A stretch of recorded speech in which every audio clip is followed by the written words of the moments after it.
ऐसे ही होगा। हमें इनके रक्त को धरती का स्पर्श करने से रोकना होगा। कभी नवीन रक्त बीज उत्पन्न नहीं होंगे।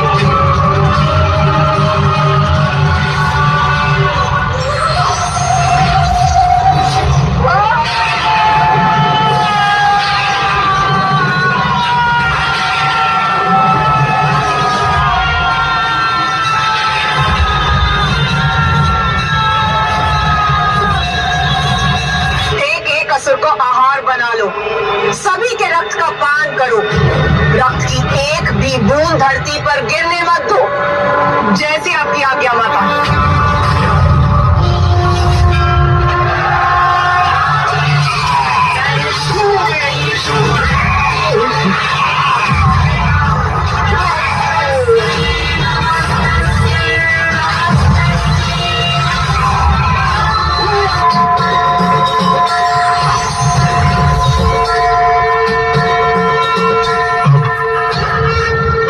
रक्षा कैसे करूं?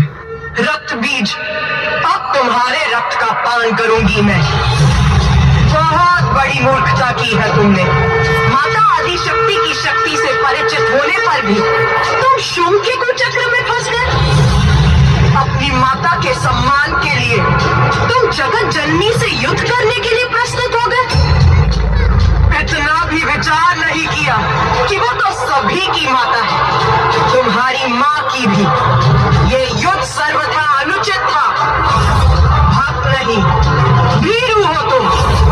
भक्ति के कारण नहीं, भय के कारण जगत जननी का सम्मान करते रहे।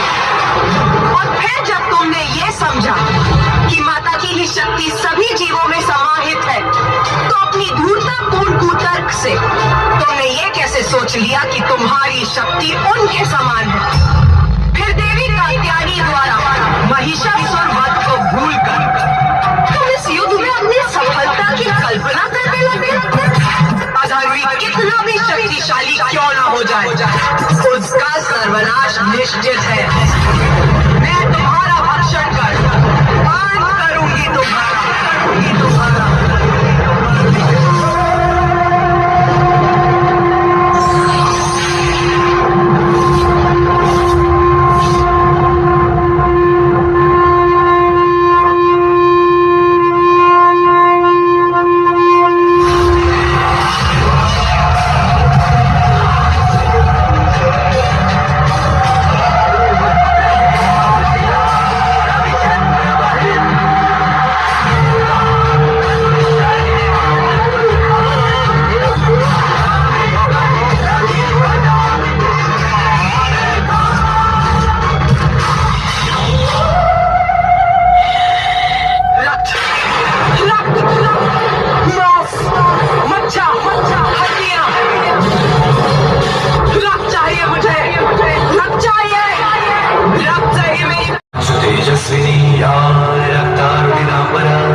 शेष है प्रिय।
हूँ मैं, कालो